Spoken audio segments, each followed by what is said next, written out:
How's it going, everybody? I'm Jeff Slakey here in the Mason County Commission chambers, and it's a really great place to have a conversation with one of the Mason County Commissioners, Kevin Shutty. Kevin, how you doing? Good, Jeff. How are you? Great, thank you. Executive Director for the Port of Shelton, Wendy Smith. How are you? I'm good, thanks. And from the PUD3, Justin Holzgrove. How's it going, Justin? Hey, Jeff. Good to be here. The last time I had a good conversation with Joe Schmidt, Jennifer Barria from the EDC, we were talking recompete. And that's kind of the opportunity that we're going to have here, the RECOMPETE ACT. It was signed in the Chips and Sciences Act here earlier in the year from President Biden. And it's an opportunity to invest in our community, about $55 million or so. And when we talk about this, it's for enhancing and focusing on rural, which we know Mason County is the majority here with only one incorporated city. So I think from the commissioner's standpoint, Kevin, talk to me a little bit about what you know of the RECOMPETE Act and how you think it'll benefit into the county, and then we'll talk about how to add these partners in. Yeah, absolutely. Well, I appreciate the opportunity to talk about RECOMPETE. It's something that has been front and center for the county and all of our partners really for the past 6+ months. We've been talking about this for a long time with Congressman Kilmer, and just appreciate his leadership on putting this program together. There's a reason why they say things take an act of Congress, and that's because it's usually not easy to get things through. And so he was able to, as you mentioned, get it into the Chips and Science Act here not too long ago. And it really, the focus of RECOMPETE is providing opportunities for distressed communities to really reinvigorate and rethink their economy. We have in our proposal that's getting submitted here in the next day, we have a blend of traditional infrastructure projects that we'll probably be talking about with you here a little bit, but also workforce development initiatives where we're really able to partner with our schools, K-12 schools, Olympic College. Great partnerships have come through this, and so we're excited about the opportunity to engage with partners across the community in order to just really put ourselves on a path to having a more a more vibrant economy. And the focus of RECOMPETE has been on reducing prime age employment gaps. And so when we're talking about prime age, we're talking about people who are ages 25 to 54 who may have left the workforce for whatever reason. We have a particular focus on people who are justice involved or have substance use issues. The bulk of our population who are struggling with those issues fall within that 25 to 54 age range. And so how do we bring them back to contribute to the economy? How do we put them on a better footing going forward for their life? And so I'm really confident that we put together a plan that will compete well nationally for RECOMPETE dollars. And so it's just been really exciting to engage with our partners, the Port, Public PUD3, the schools. I mean, we're just really fortunate to have a one focus in the county, and that's building those partnerships. What can you tell me about the rebuilding of the rural and distressed communities across the country, I guess, especially since the pandemic? The federal government infused a lot of money in 2020, 2021 time frame. And now I think from what I'm hearing out there, a lot of folks are having to look again at their budgets, trying to figure out, well, those dollars now are gone. How are we going to fill those gaps, or what are we going to do to move forward there? Yeah.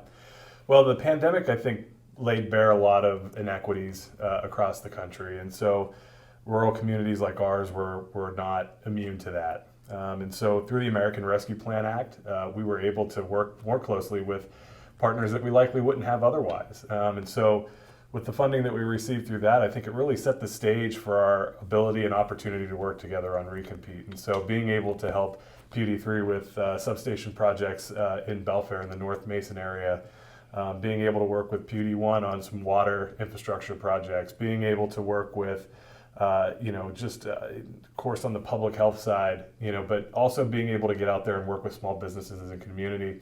It built these relationships where we weren't really necessarily working together in that way before. And so that really set the stage for our opportunity to work very closely together and solicit projects from new but still familiar partners like the Port of Shelton.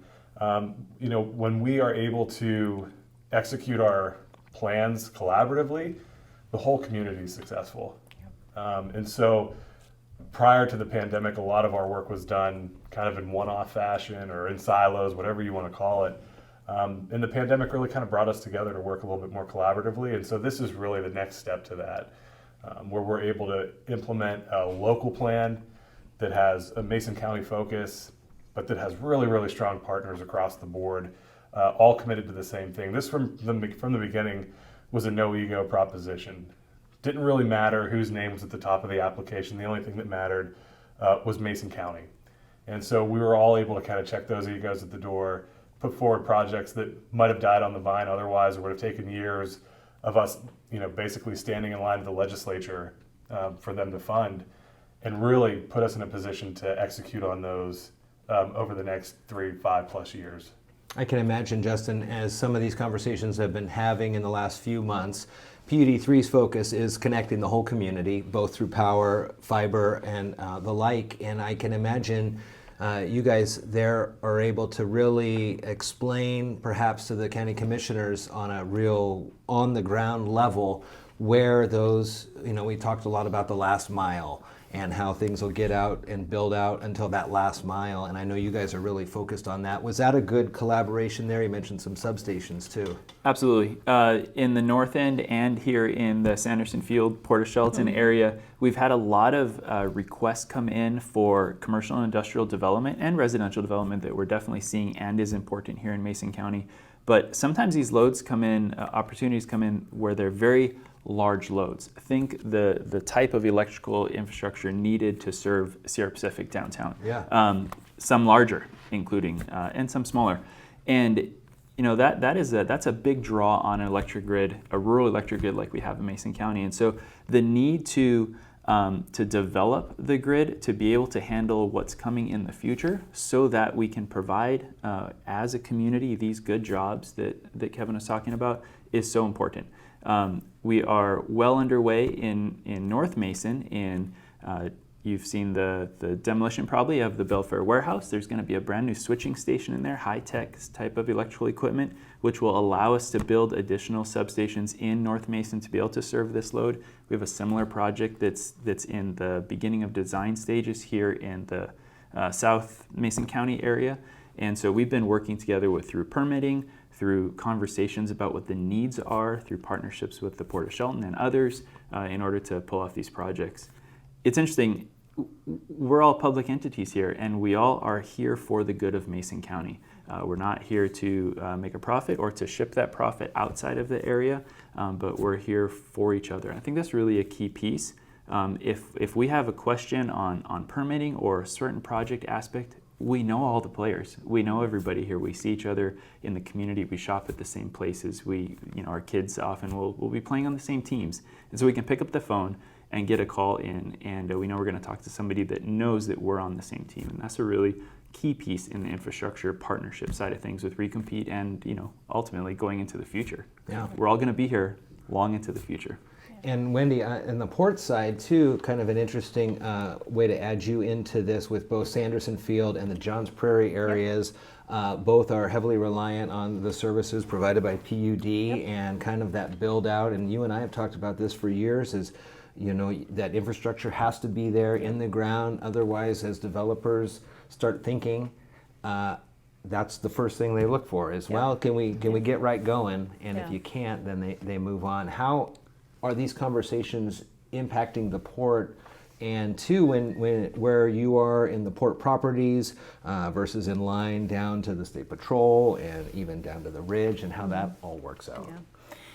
Great conversation, and just partnering is key. And I think even prior, I think if anything good came out of the pandemic, it was exactly this. I think, like you said it really well, Kevin, that we all kind of worked in our own sector and we kind of did our own thing. But needless to say, I can't operate at the port without help from our partners. I've always kept the mindset that anything that happens in Mason County is good for all, and that's kind of the method here. But even pre this, PUD3 partnered with us we went after some, funding through Department of Commerce. We didn't successfully obtain that funding, but we're all thinking differently now, and I think we're all in the same game, so to speak. Department of Commerce sends requests our way, so it's kind of funny. You ask for money through them, but they send requests like through EDC.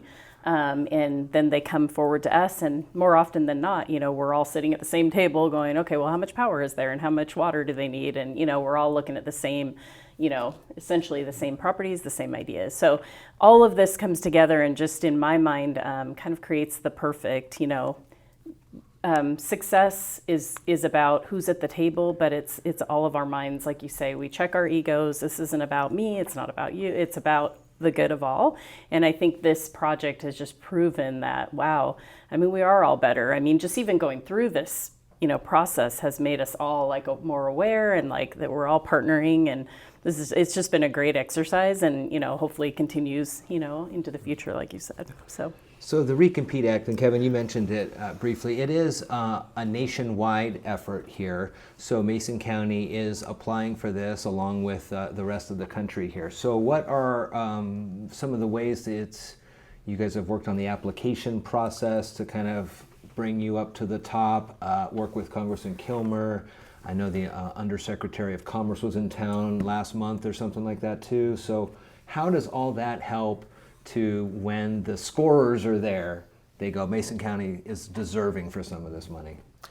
Well, I think first and foremost, we built a coalition that was focused on the requirements of the grant. And so we have great public sector involvement, we have private sector involvement, we have great private sector partners like Sierra Pacific and Peninsula Credit Union who have been involved in this discussion for a long time and have made community commitments to help support on the workforce development side. We have great support from both of our tribes in the county, so the Squaxin Island tribe and Skokomish tribe. And there is no participation in this, whether it be from K-12 or post-secondary education, higher education, to tribal, to public or private sector. There's been no token participation. Everybody has contributed something to it. And I think when the reviewers at the Economic Development Administration read our application and they take a look at what we're proposing, that collaborative spirit, that thoughtfulness, that collaboration is going to come out pretty front and center in everything that we proposed. And so we know that we can't attract new employers and new business opportunities in North Mason or to the Port of Shelton without those key infrastructure components in place. Yeah. But we also know that we have to address two other critical issues in the community, and that is creating a pipeline of workers that have skills that align with those employers and their needs, and housing. And so this is not a housing project or grant application, but if infrastructure is helpful to attract employers, that same infrastructure is the same thing that you're going to need to do housing, workforce housing development, affordable housing development. We want to make sure that kids who grow up in Mason County see that there are job opportunities in Mason County. And so when we talk about the tribal participation, their projects involve, maintaining their traditional fishery, work and getting people more engaged with that, rehabilitating their facilities so that they're modern and it allows them to be competitive. When we're talking about Olympic College's participation, we're talking about creating career and technical education programs that support the building trades, that support, public power providers so that they have a skilled and trained workforce. And then we're talking about providing jobs for Puget Sound Naval Shipyard so that we're supporting our nation's defense obligations and being able to supply workers. That was another a big success for Congressman Kilmer, was getting several $1 billion worth of investment in Puget Sound Naval Shipyard over the next decade. Well, that means they're going to need workers in order to do that. And so we want to make sure that those workers are coming from Mason County. And so through Olympic College, we're able to train them and get them on a path to a successful living wage career there. And so every element of this has been really thoughtfully put together by all of the project partners. And I think when they review our application in Washington, D.C., they're going to know that Mason County is ready to deliver on what we said we would. So either with partnerships with PUD or the Port of Shelton here, or continued work through the school districts across the county, or even the proximity to, as you mentioned, either the state capitol in Olympia or the Bremerton Naval Base up there. Mason County is right plumb perfect in this spot for this Recompete Act that's going on now. The applications are being filed. The reviewers will look it over, and hopefully before too long we'll get some really good news here. Mason County Commissioner Kevin Shutty from PUD 3, Justin Holzgrove, and from the Port of Shelton, Wendy Smith, thank you so much for some of this time here. And I know we're going to have more of these conversations as we get closer and decisions are made on those dollars. So thank you very much. Thank you. Thanks.